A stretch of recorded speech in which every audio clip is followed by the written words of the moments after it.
కూడి వచ్చిన ప్రియ దేవుని పిల్లలందరికీ మన ప్రభువు మన రక్షకుడైన యేసుక్రీస్తు నామమున వందనము తెలియజేస్తున్నానండి. దేవుని సంఘము, క్రీస్తు సంఘము, క్రీస్తు ఏర్పరచుకున్న సంఘము. ఈ సంఘములోనికి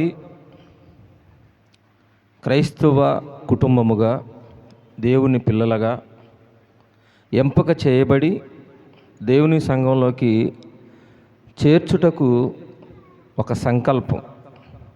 ఇది ఒక అనాది సంకల్పం. ఈ అనాది సంకల్పాన్ని గుర్తించలేని స్థితిలో ఉన్న మనకి కొన్ని మాటలు ఈ మాట మీకు తెలియజేస్తున్నానంటే, నిజంగా క్రైస్తవునిగా పిలవబడటం అంటే ఒక గొప్ప ధన్యత. అది మనం అనుకుంటే వచ్చినది కాదు. ఒక ఇంటర్వ్యూ చూస్తూ జమ్మలమడుగు అని ఒక కడప జిల్లాలో ఒక ఫ్యాషనిస్టులు ఉండగా 3 గ్రూపులు ఉంటే ఆ 3 గ్రూపుల్లో ఒక గ్రూప్ అయిన మైకేల్ బాబు అని ఒక గ్రూపుకు సంబంధించిన ఆయన రాజశేఖర్ రెడ్డి గారి బావమర్ది వరుసవుతురు అంటే వాళ్ళ నాన్నగారి అక్క కొడుకు అన్నమాట. తన బాంబులు విసరటంలో మంచి ప్రావీణుడంట. ఆయన బాంబులు విసిరిన చేతులతో బైబిల్ పట్టిండండి. నిజంగా అసలుకి ఆ ఇద్దరికి లేదు, మిగతా ఇద్దరికి 3 బ్యాచీలు ఉంటే 3 బ్యాచీల్లో దేవుడు ఒకరికే ఇచ్చిండు అవకాశం. అది ఎందుకు ఇస్తారంటే అదొక సంకల్పం. ఏమంటారంటే దాన్ని అనాది సంకల్పం. అది అందరికీ దొరికే అవకాశం ఉండదు. అది కనుగొన్న వారికే దొరికిద్ది, అది గుర్తించిన వారికే దొరికిద్ది. గుర్తించగలిగితేనే మనకు అది దొరికిద్ది. అందరికి ఇవ్వాలనే ఆశ దేవునికి, కానీ గుర్తించేవాడు కావాలి. అందుకనే అపోస్తలుడైన పౌలు గారు ఎఫెసీయులకు రాస్తూ ఆ మొదటి అధ్యాయంలో 4వ వచనం నుండి 14వ వచనం వరకు ఒక చక్కటి సందేశాన్ని క్రైస్తవ సమాజానికి తెలియజేయడానికి ఆనాడు ఎఫెసీలో ఉన్న సంఘానికి ఆ పత్రిక రాసిన సందర్భం మనం చూడవచ్చు. ఈ 4వ వచనం నుండి మనం చూసుకుంటూ వెళ్తే 13, 14 వచనం వరకు మీరు ఇంటికి వెళ్ళిన తర్వాత చదవండి. దీంట్లో ఒక ప్రణాళిక అనేది మనకి కనబడుతుండేది. ఏంటి ఆ ప్రణాళిక అని మనం ఆలోచిస్తే, ప్రారంభం లేనప్పుడు ప్రారంభ దశ, మధ్యత్వం, చివరి దశ, ఈ 3 మనకి ఆ అధ్యాయంలో మనకి చక్కగా ఆ వచనాల్లో మనకి కనబడుతున్నది. ఏంటి ఆ దశ అని మనం ఆలోచిస్తే మన గురించే రాయబడింది అక్కడ. క్రీస్తు రక్తంలో కడగబడిన వారిని ఉద్దేశిస్తూ రాయబడిన ఆ వచనాలు మనం గమనిస్తే ఆ 4వ వచనం నుండి 14వ వచనం వరకు చాలా చక్కటి సందర్భం. చదువుకుంటే చాలా బాగుంటుందండి. అది 1వ అధ్యాయం, ఎఫెసీయులకు రాసిన పత్రిక 1వ అధ్యాయం 4వ వచనం నుండి 14వ వచనం వరకు. ప్రారంభం ముందు తెలియజేస్తుంటాడు. ప్రారంభం నుంచి ముగింపు వరకు మానవుడిని గురించి ఒక సంకల్పం కలిగి ఉన్నా, ఒక ప్రణాళిక కలిగి ఉన్నా అనే ఉద్దేశాన్ని అక్కడ మనకి చూపిస్తుంటాడు. అలాగే మన జీవన విధానంలోనూ మన బ్రతుకు దినాలను గురించి కూడా దేవుడు చక్కగా ఆయన గ్రంథంలో రాసుకుండు. చాలా జాగ్రత్తగా గమనించాలి. మనం పుట్టక ముందే జననం, మన మరణం. ఏది మనం పుట్టక ముందే, మనం పుట్టక మునుపే దేవుడు ఆయన సంకల్పంలో భాగంగా ఆయన క్రీస్తు ద్వారా మనల్ని పిలుచుకున్న సందర్భం మనకి ఇక్కడ 4వ వచనం నుంచి మనకి క్లియర్గా మనకు కనబడుతుంది.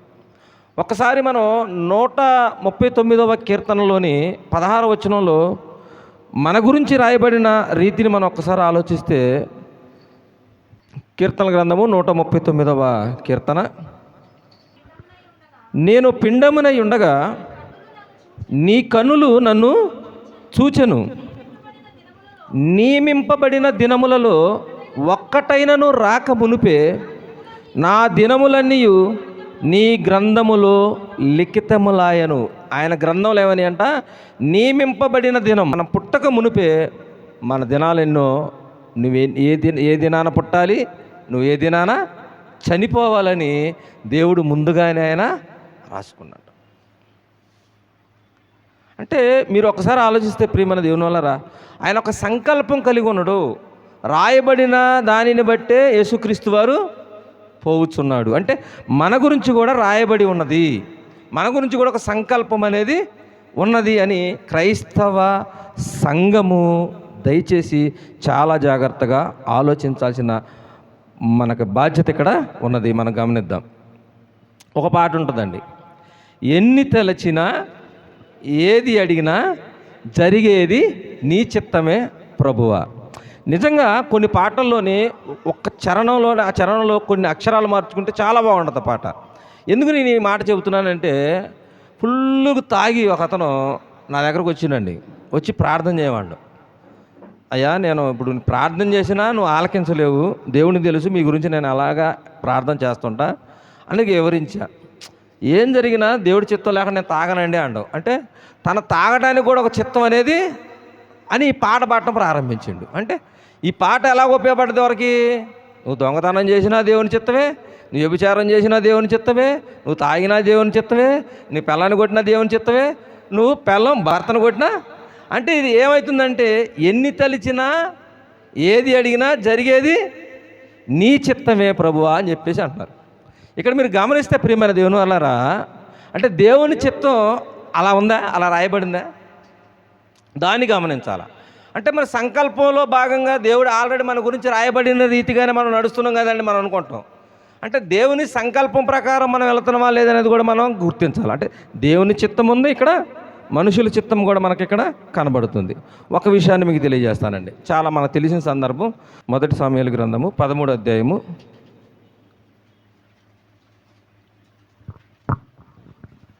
ఇక్కడ మనకు సందర్భం మనకి కనబడుతుంది. సందర్భం ఏంటంటే, చేయవలసిన పని రాయబడిన రీతిని బట్టి ఎవరికి ఏ పని అనేది కేటాయించారో ఆ పనిని జరిగించాలని దేవుడు ఒక సంకల్పం కలిగి ఉన్నాడు. ఈ సంకల్పంలో భాగంగా ఆ ప్రక్రియ అనేది నడవాలని దేవుని ఒక ఆలోచన, ఆయన చిత్తం. కానీ ఈ చిత్తాన్ని గ్రహించలేని స్థితిలో కలిపిన ఒక ఆయన, ఎవరనుకున్నాం, ఆయన ఏర్పరచుకున్న ఆయనే. మనల్ని కనుక ఎలాగైతే ఏర్పరచుకున్నాడో, ఎలాగైతే ఆయన సంకల్పంలో భాగంగా మనల్ని అయితే ఎలాగైతే క్రీస్తు రక్తంలోకి ఎలాగైతే కడగబడిండో, అలాగే దేవుడు ఆయన్ను కూడా ఎన్నుకున్నాడో, ఏర్పరచుకున్న మనిషే ఆయన కూడా. ఎవరంటే సౌలు రాజు. ఈ సౌలు రాజు చేయవలసిన పని, ఒక పనిని దేవుడు కేటాయించిండు. ఏంట ఆ పని అంటే, ఆ రాజ్యాన్ని ఏలే పనినిచ్చిండు. ఏరే పనిని ఇవ్వాల. కానీ ఏం చేస్తాడు, ఏరే పనిలో కూడా తల దూరుస్తాడు. అంటే ఈయనకి ఇవ్వనిది, ఈయనకి చెప్పనిది, దేవుని చిత్తంలో లేని దాన్ని ఈయన పోయి దాంట్లోకి జరపడతారు. పనులు జరపడినప్పుడు అప్పుడు ప్రవర్త వచ్చి ఆయనతో మాట్లాడతారండి. మనం ఈ సందర్భం మనకు తెలుసు, కొద్ది చదువుకోవడం 10వ వచనం చదువుకున్నామండి. అతడు దహన బలి అర్పించి చాలించిన వెంటనే సమూయేలు వచ్చిండు. అంటే దహన బలిని అర్పించాల్సిన బాధ్యత సౌలుది కాదు, అది ఎవరిది? యాజకునిది. ఈ బలులు అర్పించే బాధ్యత ఎవరికి ఇచ్చిండు దేవుడు? యాజకునికి ఇచ్చిండు. రాజ్యాన్ని పాలించే బాధ్యత ఎవరికి ఇచ్చిండు? రాజుకి ఇచ్చిండు. అంటే నువ్వు చేయాల్సిన పని ఏంటి? రాజ్యపాలన. అంటే రాజ్యపాలన చేయకుండా ఏనేం చేస్తుండు? ఏరే పని చేస్తాడు. అంటే దేవుని చిత్తంలో లేని పనిని జరిగిస్తుండు. అప్పుడు సౌలు అతనిని కలుసుకొని అతనికి వందనము చేయుటకు బయలుదేరగా సమూయేలు అతనితో, నువ్వు చేసిన పని ఏమని అడిగాను. అందుకు సౌలు, జనులు నా యొద్ద నుండి చెదరిపోవుటయును, నిర్ణయ కాలము నువ్వు రాకపోవుటయు. ఏమంటే ఇక్కడ చూడండి, నిర్ణయ కాలము నువ్వు రాకపోవుటయు, వాళ్ళు చెదిరిపోతున్నారనే ఉద్దేశంతో నేనేం చేశానంటే బలి అర్పించాను. మనం ఒకసారి ఆలోచించండి, దేవుని నమ్ముకున్న మనమే, మన మనసు ఒకసారి చెదిరిపోతుంటుంది. ఎప్పుడు చెదిరిపోతుంటుంది? అది మనకు జరగవలసిన సమయంలో ఆ పని జరగపోతే కంగారు పడిపోతుంటాం. మనం అనుకుంటామండి ఒక సమయం, ఆ సమయానికి ఏం కావాలా? జరిగిపోవాలనుకుంటాం. జరగలేదనుకో, ఒకటి దేవుణ్ణి నిందిస్తాం, లేదంటే మన హృదయం ఏమైపోతుందంటే కలత చెందుతుంది. ఇది అలాగే సౌలు హృదయం కూడా కలత చెందింది. ఏదో జరిగిపోతుంది అని ఒక ఆలోచన కలిగింది ఆయనకి. ఏదో జరగబోతుందేమో అనే భయంతో అతను చేయకూడని పనిని చేసేస్తాం. ఈరోజు క్రైస్తవ సమాజంలో కూడా దేవుని నమ్ముకున్నామని చెప్పిన మనం కూడా ప్రియమైన దేవుని వల్లరా ఏదైనా ఒక సందర్భం వచ్చినప్పుడు ఏమి కాదులే అని ఒక ఆలోచనతో ఉండలేము. ఏదో జరిగిపోతుందని కంగారు పడి ఒక పొరపాటు అనేది మనం చేస్తుంటాం. అలాంటి పొరపాటే సౌలు చేసిన సందర్భం మనకి ఇక్కడ కనబడుతుంది. కింద వచ్చిన చదువుకుంటూ వస్తే 13వ వచనం చదువుతాను. అందుకు సమూయేలు ఇట్లా, నేను నీ దేవుడైన యెహోవా నీకిచ్చిన ఆజ్ఞను గైకొనక నీవు అవివేకపు పని చేసితివి. అంటే దేవుని ఆజ్ఞ అనేది ఒకటి ఉంది. ఆ ఆజ్ఞ మనకి ఇస్తుండు అనేది కూడా మనం గ్రహించాలి. దేవుని ఆజ్ఞలను మనం గ్రహించే రీతిలో ఉండాలా. దేవుని ఆజ్ఞలో మనం పొందుకొని దాన్ని నెరవేర్చే రీతిగా మనం ఉండాలి. దేవుడు నీకు ఒక ఆజ్ఞ ఇచ్చిండు పౌలు, దాన్ని నువ్వేం చేస్తున్నావు అంటే అవివేక పని చేసితివి. నీ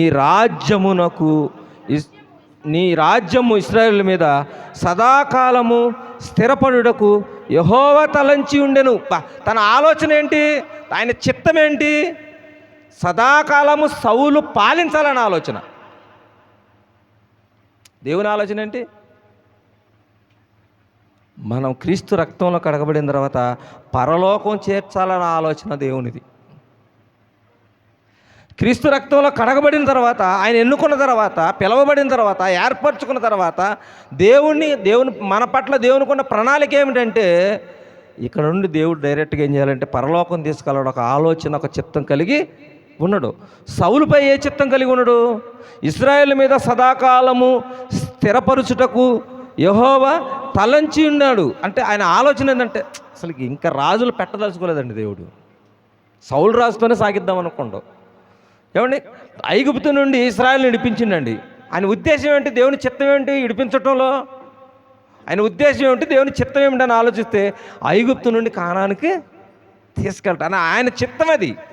కానీ ఏమైపోయారు? చేరారా? చేరలేదు. ఏమైపోయారు? మధ్యలోనే హతమైపోయారు, చనిపోయారు. కానీ దేవుని చిత్తాన్ని ఎరగలేని స్థితిలోకి వెళ్ళిపోయారు ఐగుప్తులు. ఏమండి, దేవుని చిత్తాన్ని ఎరగలేని స్థితిలోకి సౌలు వెళ్ళిపోయాడు. దేవుని చిత్తాన్ని ఎరగలేని స్థితిలోకి క్రైస్తవ సమాజం కూడా వెళ్ళిపోతుంది. దేవుని ఆలోచన ఏంది? సౌలుని సదాకాలం ఉంచాలన్న ఆలోచన. కానీ ఇక్కడ ఏం జరిగిందంటే అయితే నీ రాజ్యము దిగలవదకి అయిపోయింది. నువ్వు ఎప్పుడైతే దేవుని చిత్తాన్ని, దేవుని ఆజ్ఞలను, దేవుని మాటలను ఎప్పుడైతే నువ్వు నీ చెంతకు చేరలేదో, ఆ మాట ప్రకారం నువ్వు జీవించలేదో, ఏమైపోయిందంటే నీ రాజ్యం నీ యొద్ద ఉండదు. యెహోవా తన చాలా బాగుంటుందండి ఈ మాట, చదవండి ఇప్పుడు. యెహోవా తన చిత్తానుసారమైన మనస్సు గల యొక్కడిని కనుగొని ఉన్నాడు. అంటే ఆల్రెడీ ప్రియమైన దేవుని వల్ల దేవుడు తన పనిని జరిగించుటకు దేవుడు ఏర్పరచుకుంటూ ఉంటాడు, కనుగొంటూ ఉంటాడు. ఎవరిని ఏర్పరచుకున్నాయినా మరలా దేవుని చిత్తానుసారమైన మనసు గల యొక్కడిని కనుగొన్నాడు. అంటే దేవుని చిత్తానుసారమైన మనసు కలిగిన వాడైతేనే దేవుని అంటి పెట్టుకున్నాడు. ఎప్పుడైతే మానవ ఆలోచనలు ఎప్పుడైతే వస్తాయో దేవునికి ఏమైపోతారో? దూరం అయిపోతారో. అందుకని ఒక చక్కటి మాట ఉంటుంది చూస్తే, రోమీయులకు రాసిన పత్రిక 8వ అధ్యాయము 5-7 వచనములు, 5 నుండి 7 వచనములు, శరీరానుసారులు శరీర విషయమందు మనస్సు ఉంచుతారు. వాళ్ళు శరీరం ఆలోచనలు ఉంటే శరీరం మీదే మనసు ఉంచుదురు. ఆత్మానుసారులు ఆత్మ విషయమై మనసు ఉంచుదురు. శరీరానుసారమైన మనస్సు మరణం. శరీరానుసారమైన మనసు కలిగి నువ్వు జీవిస్తున్నావా? ఆత్మానుసారముగా నడిపించుటకు దేవుడు నిన్ను ఏర్పరచుకుంటే, ఆత్మానుసారముగా నువ్వు జీవించుటకు దేవుడు ఏర్పరచుకుంటే, శరీరానుసారముగా నువ్వు మనసు కలిగి ఉన్నావా? అయితే నీకేముందంటే మంచి గిఫ్ట్. ఏంటా గిఫ్ట్ అంటే మరణం. ఆత్మానుసారమైన మనసు జీవమును సమాధానమునై ఉన్నది. ఏలయనగా శరీరానుసారమైన మనసు దేవునికి విరోధమై ఉన్నది. అంటే ఎప్పుడైతే మానవ ఆలోచనలు మనలోకి వస్తాయో, శారీరకమైన మనసు కలిగి ఎప్పుడుంటో దేవునికి విరోధం అయిపోతాం. ఎప్పుడైతే దేవునికి విరోధం అయిపోతే ఒక మరణ సూచన ఛాయలు మనకు అక్కడ కనబడుతుంటాయి. నిజమండి, దేవునికి ఎప్పుడైతే దూరం అవుతో ఆ మరణ ఛాయలు మనకి కనబడుతుంటాయి. కానీ గ్రహించలేకపోతుంటుందండి. గ్రహించలేని స్థితిలో కూడా మనం ఉంటాం ప్రియమైన దేవుని వల్ల. గమనించండి, కింద వచ్చిన చదువుదామమ్మా. అది దేవుని వాక్యమునకు లోబడదు ఏమాత్రం అంట. అసలు లోబడదంటే పోద్ది కదండి. ఒక మాట లోబడదంటే అయిపోద్ది కదా. ఏమాత్రము. ధర్మశాస్త్రం అంటే వాక్యమేనమ్మా. ఆజ్ఞ, ధర్మశాస్త్రం అంటే ఆజ్ఞ. ఆజ్ఞ దేవుని వాక్కు, దేవుని మాటలు. వారు ఏం చేస్తారంట? అది దేవుని వాక్యమునకు లోబడదు, ఏమాత్రమును లోబడనేరదు. అంటే ఎప్పుడైతే నువ్వు మనుషునిగా, మానవునిగా నువ్వు ఎప్పుడైతే ఆలోచిస్తున్నావో, దేవుని మనసు కలిగి లేకుండా మానవ మనసు కలిగి నువ్వు ఎప్పుడైతే ఆలోచిస్తున్నావో నువ్వేమైపోతావు అంటే అప్పుడు దేవునికి దూరం అయిపోతాం. దేవునికి దూరం అయిపోయిన సందర్భం మనకు ఇక్కడ కనపడుతుంది ప్రియమైన దేవుని వల్ల. ఆయన చిత్తాన్ని గ్రహించేవారిగా మనం ఉండాలి. సౌలు తన చిత్తాన్ని గ్రహించలేకపోయాడు, దేవుని చిత్తాన్ని. ఇశ్రాయేలు దేవుని చిత్తాన్ని గ్రహించలేకపోయారు. ఎప్పుడైతే దేవుని చిత్తాన్ని గ్రహించకపోతామో ప్రియమైన దేవుని వల్ల మన ప్రయాణం అక్కడే ఆగిపోతుంది. మళ్ళీ మన ప్రయాణం సాగాలంటే ఉండాలా? దేవుని చిత్తాన్ని మనం కనుగొనాలా. ఎప్పుడైతే మనం దేవుని చిత్తాన్ని కనుగొంటామో అప్పుడు మన ప్రయాణం అనేది దేవునిలోకి సాగిపోతుంది ప్రియమైన దేవుని వల్ల. సౌలు ఏర్పరచుకున్నవాడే రాజు. ఏమంటే ఇశ్రాయేలులకి మొదటి రాజు ఆయన.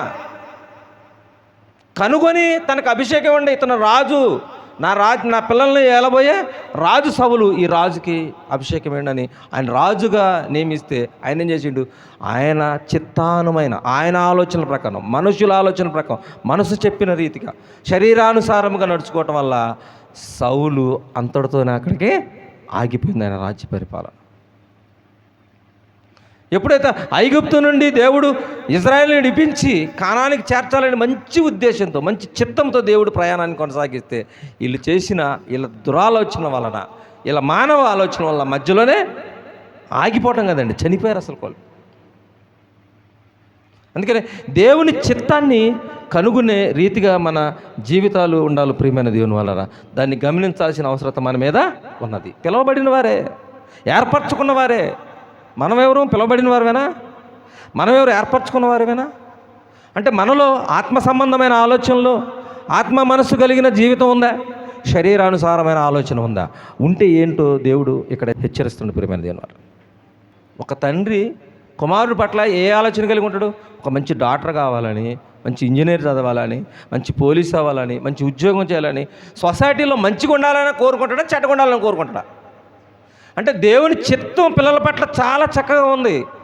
ఏమంటే తండ్రి చిత్తం పిల్లల పట్ల చాలా చక్కగా ఉంది. కానీ ఎక్కడ తప్పిపోతున్నారు? పిల్లలు వాళ్ళ ఆలోచన వలన ఏమైపోతున్నారు? తండ్రికి దూరం అవుతున్నారు, సమాజానికి దూరం అయిపోతున్నారు, దేవునికి పనికి రాకుండా పోతున్నారు, సమాజానికి కూడా. బైబిల్ మహాజ్ఞాన గ్రంథం అండి ఇది. దీన్ని గుర్తెరిగిన వారే గ్రహించగలరు. ఆ గ్రహించే స్థితి మనకి రావాలి ప్రియమైన దేవుని వల్ల. మంచి డాక్టర్ కావాలనే ఆలోచన కలిగి నేనుంటే ఈడేంట్రా బాబు యాక్టర్ రావాలనుకుంటున్నానంటే, వీడు మంచి ఇంజనీర్ కావాలని ఆలోచిస్తాననుకుంటే ఎక్కడో నేను చేస్తానంటే, అంటే చిత్తం అయిపోతుందంటే వేరైపోతుంది. దేవుని ఆలోచనలోకి మనం వెళ్ళలేకపోతున్నాం ప్రియమైన దేవుని వల్ల. దాన్ని మీరు గ్రహించాలని నేను కోరుకుంటున్నాను. ఎఫెసీయులకు రాసిన పత్రికలోకి మనం ప్రవేశించినట్టయితే ఒక చక్కటి ఆలోచనాత్మకమైన మాటలు నేను త్వరగా చెప్పి ముగిస్తానండి. ఎఫెసీయులకు రాసిన పత్రిక 1వ అధ్యాయము 3వ వచనం. మన ప్రభువైన యేసుక్రీస్తు యొక్క తండ్రియగు దేవుడు స్తుతింపబడును గాక. ఆయన క్రీస్తునందు పరలోక విషయములో ఆత్మ సంబంధమైన ప్రతి ఆశీర్వాదమును మనకు అనుగ్రహిస్తాడు అని ఉంది అక్కడ. ఎంత మంచి దేవుడు అండి. మనం ఏమనుకుంటాం? నేను దేని పనికిరాను, పేడ వంటి వాడును, పురుగు వంటి వాడును, లగేజీ కవర్ వంటి వాడును, వీజన్ త్రో వంటి వాడును అని ఒక ఫీలింగ్తో మనకు అనుకుంటాం. కానీ ఆయన ఆశీర్వాదములు ఏం చేసినట్ట? ఆల్రెడీ పరలోక సంబంధమైన ఆశీర్వాదములు అప్పుడే మనకి ఇచ్చేసిందంట. మనం గ్రహించలేకపోతున్నామండి దాన్ని. ఒకడంట చనిపోయిందంట, చనిపోయి దూత తీసుకెళ్ళిపోతా ఉందంట. తీసుకొని వెళ్ళిపోతూ ఉంటుంటే ఒక రూమ్ కనబడదంట. ఈ రూమ్ కూడా నీదేనాయా అన్నదంట దూత అనేసరికి, అదేంటండి ఈ రూమ్ నాది కావటం ఏంటంటే, ఈ రూమ్ నీదేలే పా అని చెప్పేసి నడిపిస్తుందంట. ఎక్కడికంటే నీకు ఏరే మార్గం ఉందిలే, నేను అక్కడ నరకంలో వేయాలి, నేను తీసుకెళ్తాను అని చెప్పేసాడంట. అదేంటంటే మరి నా రూమ్ అది అన్నావు అంటే, అది దేవుని చిత్తంలో ఉందా రూము, దానికి నువ్వు పోగొట్టుకుపోయాను. అసలు ఏముందండి తీయండి అని చూపిస్తే అందుట్లో తన గురించి తనకిచ్చిన ఆశీర్వాదం మొత్తం దాంట్లో దాచి ఉంచిందంట. ఆయనకి రావాల్సిన మొత్తం ఈ భూలోకంలో ఉన్నప్పుడు దేవుడు ఏమి ఇవ్వాలని ఆశించాడో ఆ గని మొత్తం ఏం చేసిందంట, దేవుడు చక్కగా దాచిపెట్టినట్టు. ఎప్పుడైతే దేవుని చిత్తానికి విరుద్ధంగా బతికిండో అది రాకుండా ఆగిపోయిందంట. అందుకనే దేవుడు ఆల్రెడీ మనకి ఏం చేసిండు, ఆశీర్వాదములు ఆల్రెడీ మనకి ఇచ్చేసిండు, కానీ దాన్ని పొందుకునే స్థితిలో మనం లేవు. రాజు పదవి ఇచ్చేసిండు, ఏం చేసిండు, పోగొట్టుకున్నాడు. ఇజ్రాయెల్కు పాలు తేనె ప్రవహించే దేశాన్ని ఇస్తానండు, ఏం చేసిండు, పోగొట్టుకోండు. ఇటు బంగారు నిధి గని ఉంది, గది నిండా కిరీటాలు, వజ్రాలు, వైడూరాలు, ఏందా అంటే ఇవన్నీ నీయే. ఆల్రెడీ దేవుడు నీ కోసం ఇగో ఈ మధుబాబి ఈ వజ్రాలు వైడూరాలు మొత్తం రాసి ఇచ్చేసిండంట. అక్కడ గదికి పేరు పెట్టిండంట, ఇది మధుబాబుకి ఇచ్చాడు. ఎప్పుడు దేవుని చిత్తానుసారముగా, ఎప్పుడైతే నువ్వు దేవుని చిత్తాన్ని నుండి వేరవుతూ అది ఆ తాళం తీయలేని స్థితిలోకి నువ్వు వెళ్ళిపోతావు ప్రియమైన దేవుని వల్ల. అందుకనే చక్కటి మాట అండి, మన ప్రభు అయిన యేసుక్రీస్తు యొక్క తండ్రి యగు దేవుడు స్తుతింపబడునుగాక. ఏమండి, ఆయన క్రీస్తునందు పరలోక విషయములో ఆత్మ సంబంధమైన ప్రతి ఆశీర్వాదములు మనకు అనుగ్రహించెను. పరలోక సంబంధమైన ఆశీర్వాదాలు ఆల్రెడీ మనకి ఇచ్చేసినట్ట ప్రియమైన దేవుడు. ఎట్లా? ఇదిగో ఎలా ఇచ్చినని ఆలోచిస్తే, ఇదిగో దేవుడు ఒక సంకల్పాన్ని కలిగి ఉండడం. ఏంటి ఆ సంకల్పం అంటే, జగత్తు పునాది వేయబడక మునిపే. ఏంటి ఆయన సంకల్పం? మొదటిది, జగత్తు పునాది వేయబడక మునిపే, ఈ సృష్టి కలగక మునిపే. ఏమండి, ఈ సృష్టి పుట్టక మునిపే, ఈ సృష్టి లేనప్పుడే, మనం పుట్టనప్పుడే దేవుడు ఏమనుకున్నంటే ఒక చిత్తము కలిగి ఉండడు, ఒక ఆలోచన కలిగి ఉండు, ఒక ప్రణాళిక కలిగి ఉండు. ఏంటి ఆ ప్రణాళిక అంటే, తన ప్రియుని యందు తాను ఉచితముగా మనకు అనుగ్రహించిన తన కృపా మహిమకు కీర్తి కలిగినట్లు. అంటే జగత్తు పునాది వేయకబడక మునిపే నీ కొరకు నేను ఒక ప్రణాళిక కలిగి ఉన్నా, ఒక సంకల్పం కలిగి ఉన్నా. నీ కొరకు నేను ఆశీర్వాదములను ఆల్రెడీ ఇచ్చేసాను, ఆలోచన కలిగి ఉన్నా. ఏంటి ఆలోచన అని ఆలోచిస్తే రెండవ మాట చెబుతుండు, మనము తన ఎదుట. ఎవరెదుట? దేవుని ఎదుట. మనము తన ఎదుట ఎలా ఉండాలంట? పరిశుద్ధులమును నిర్దోషులమై ఉండవలెనని. ఎలా జరిగిద్దండి అది? ఆయన ఆలోచించుకున్నాడు. ఏమండి, ఆయన ఆలోచించుకున్నాడు దేవుడు. మనము తన ఎదుట, మళ్ళీ దేవుని ఎదుట మనం నిలబడాలి. ఎలా నిలబడాలంటే పరిశుద్ధులమును నిర్దోషులుగా నిలబడాలి. ఎలా సాధ్యమండి ఇది? పాపపు లోకంలో పాపపు జీవితం బ్రతుకుతున్న మనకి ఎలాగ సాధ్యం? పాపపు జీవితం కలిగిన మనకు ఎలా సాధ్యమవుతుంది అది? ఒక పరిశుద్ధుని దగ్గర మనం పరిశుద్ధులు ఎలా నిలబడగలం? ఒక తాగుబోతుని, ఒక తిరుగుబోతుని, ఒక వ్యభిచారిని, ఒక అబద్ధికుని, ఒక దొంగని నేనట్ట పరిశుద్ధుని అవుతా? పరిశుద్ధుడి దగ్గర నేను అలాగా పరిశుద్ధిగా, మరల నిర్దోషిగా అంటే దోషం లేని వాడికి ఎలా నిలబడతా? అదే సంకల్పం. ఏంటా సంకల్పం అంటే 7వ వచనంలో చెబుతుండు ప్రియమైన దేవుని వల్ల. 7వ వచనంలో చెబుతుండు, దేవుని కృపా మహదేశ్వర్యమును బట్టి ఆ ప్రియుని యందు ఆయన రక్తము వలన మనము విమోచనమును, అనగా మన అపరాధములకును క్షమాపణను మనకు కలిగి ఉన్నది. ఏ క్షమాపణ ఇది? పాపపు క్షమాపణ కలిగింది. దేని వలన? రక్తము వలన. పరిశుద్ధుని రక్తము వలన, పవిత్రుని రక్తము వలన, ఒక నిర్దోషి రక్తము వలన ఏ పాపము చెయ్యని పరిశుద్ధుని రక్తము వలన మనము పరిశుద్ధులుగా తీర్చబడతాం.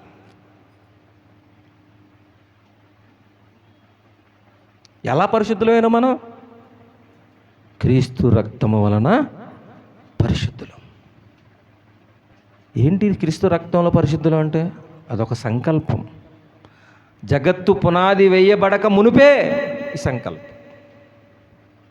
మనము తన ఎదుట నిలబడాలనే ఒక ఉద్దేశం, పరిశుద్ధులను నిర్దోషులమై ఉండవలెనని జగత్తు పునాది వేయబడక మునుపే ఏ ఆలోచన, ఏ సంకల్పం కలిగి ఉండడు? క్రీస్తు రక్తంలో మీరు పరిశుద్ధులు కావాలని, ఒక పరిశుద్ధత జీవితం కలగాలని, ఒక పరిశుద్ధత జీవితం కలిగి జీవించాలని యేసుక్రీస్తు వారి రక్తంలో మనల్ని కడగబడిండు. అప్పుడు మనం పరిశుద్ధులుగా తీర్చబడ్డాం. బాధాకర విషయం ఏంటంటే, పరిశుద్ధులుగా పిలవబడిన మనం ఆనాడు సౌలు ఎలా పోగొట్టుకుంటుండో, ఆనాడు ఇజ్రాయెల్ ఎలా పోగొట్టుకున్నారో, ఈనాడు క్రైస్తవ సమాజం కూడా ఆ స్థితిలోకి వెళ్ళిపోతుందంటే అదే బాధాకరం అండి. అది ఒక సంకల్పంలో భాగంగా పిలవబడిన మనం కూడా దేవుని విడిచిపెడతాం అంటే ఎంత దౌర్భాగ్యం ఒక్కసారి ఆలోచించు. ఆయన సంకల్పంలో మనల్ని పిలిస్తే ఆయన బల్లలో మనం పాలు పంచుకోలేని స్థితిలోకి వెళ్ళిపోతున్నాం అంటే మనం ఎంత దౌర్భాగ్యంలో మనం ఆలోచించాలి. నీ మీద ఒక నిజంగా అసలు బైబిల్ ఒక వారి జీవితాలను త్యాగం చేసి ఒక ఆదికాండం ఒక గ్రంథాన్ని రాయటానికి, దాన్ని అర్థం చేసుకోవటానికి, ఒక కామెంటరీ రాయటానికి 65 సంవత్సరాలు పెట్టిందంటండి ఒక ఆయనకి. ఎన్ని సంవత్సరాలు అంటే 65 సంవత్సరాల జీవితాంతం ఏం చేసిండు ఆయన సంకల్పం. దేవుడు ఒక ఆలోచన కలిగి ఉన్నాడు ఆయన పట్ల. అలాంటి ఆలోచన నీ మీద, నీపై, నాపై కూడా ఆలోచన కలిగి ఉండ ప్రియమైన. దాన్ని గ్రహించే స్థితిలోకి మనం ఉండాలి. లేదంటే నిజంగా ఆనాడు ఎలాగైతే కానాను చేరాల్సిన ఇశ్రాయేలీయులు అరణ్య మార్గంలో ఎలాగా నశించిపోయారో, తరతరములు పాలించాల్సిన సౌలు ఎలాగైతే మధ్యలోనే ఆగిపోయాడో, అలాంటి జీవితం మనకి ఉండకూడదని దేవుడు ఒక సంకల్పం కలిగి ఈ ప్రణాళిక వేసిండు. ఇందులో ఒక దేవుని ఏర్పాటు మనకు కనబడుతుంది. ఏమంటే కుమారుని రక్తం మనకు కనబడుతుంది. పరిశుద్ధాత్మ ఒక పాత్ర మనం ఆలోచిస్తే 13వ వచనం చూద్దామండి. 13వ వచనం, మీరును సత్యమును అనగా మీ రక్షణ సువార్తను విని క్రీస్తునందు విశ్వాసం ఉంచి వాగ్దానము చేయబడిన ఆత్మచేత ముద్రింపబడ్డారంట. ముద్ర, ఏ ముద్ర ఇది? సీల్. ఆత్మ ద్వారా ఏం పడ్డారట? సీల్ వేయబడ్డారు. ఏమంటే గవర్నమెంట్ సీల్ ఎత్తే మళ్ళీ దాన్ని ఓపెన్ చేస్తారా? మనమైతే అవలేలకు ఓపెన్ చేస్తున్నాం ఆత్మ వేసిన ముద్రని. ఎంత ఆ 4వ వచనం నుండి 14వ వచనం ఒక ప్రణాళికబద్ధమైన దేవుడి ఏర్పాటు మనకు కనబడుతుంది. అక్కడ కుమారుని రక్తము మనకు అక్కడ కనబడుతున్నది. పరిశుద్ధాత్మ ముద్రను కూడా అక్కడ మనకి ముగ్గురు కలిపి మనల్ని ఎన్నుకొని మన కొరకు యేసుక్రీస్తు వారిని ఇక్కడికి పంపించారు.